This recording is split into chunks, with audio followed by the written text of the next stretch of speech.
And one of the Pharisees desired him that he would eat with him.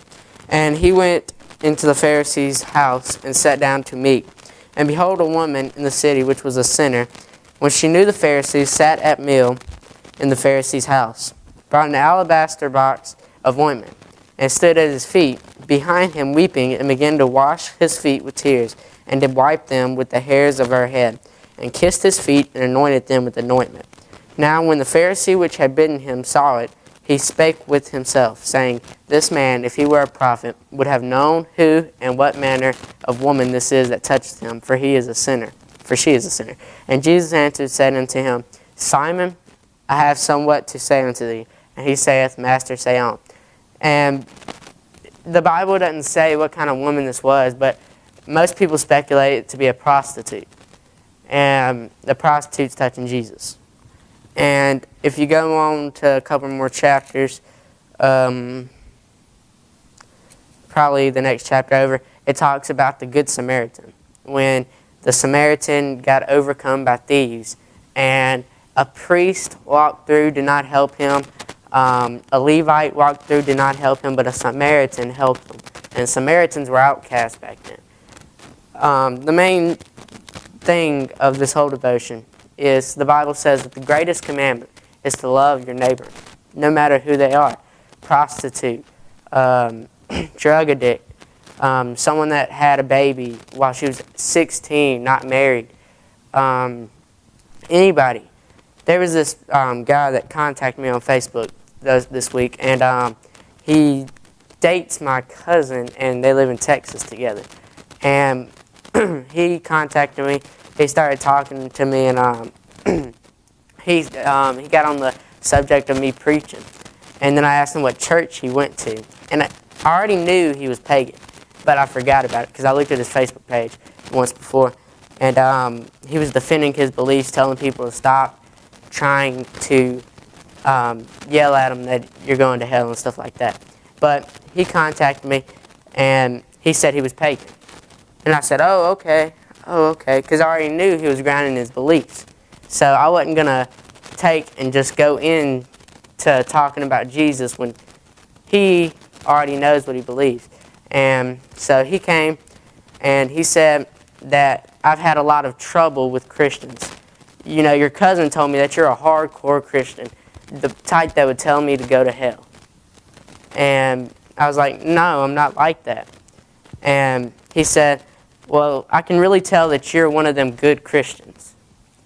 I told him that some Christians that say they're Christians are not Christians, and they just like picking out other people's differences and picking out other people's sin and yelling at them go to hell. And I always use this example, and y'all probably already heard the church. Brother Jimmy's talked about it. I talked about it. Westboro Baptist Church. And they're a church that their website online. So, you know, when you go on there, it takes and, like when you put in www.youtube.com, then you get on the thing and then it just shows YouTube at the top. You know what I'm talking about?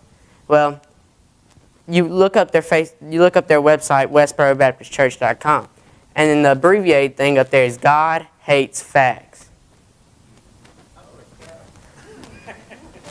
And then there's all kinds of people that call themselves street preachers, but they just stand on the corner yelling at people, saying that you're going to hell, you dirty sinner.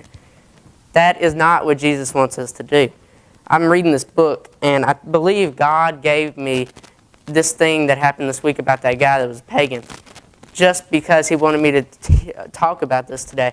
And I was reading this book, and it's called Jesus Eats with Sinners. And it talks about having purposeful relationship with sinners.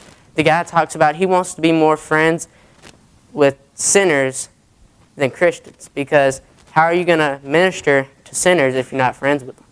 There's so many things there's so many barriers that we set up from us to unsaved people. One being the church building. We just stay in our church building all day. We have church. We don't go outside and minister.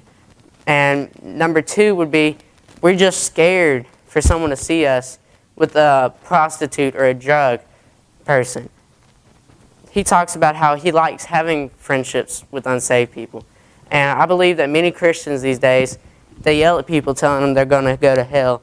And they get the rebuke part that the Bible talks about, but does not get the rebuke and love part that the Bible talks about. That's kind of like saying, taking a verse out the Bible where it talks about God striking down someone, right? Like Israel, punishing them and saying that God is a murderer. But we just have to learn how to love people. No matter if they're a prostitute, a druggie, a liar, a cheater, a stealer, a thief. Jesus, when he was in Simon's house, when the woman came and anointed his feet, and the Pharisees said, Jesus, if you were a real prophet, you would not let this woman, a prostitute, touch you.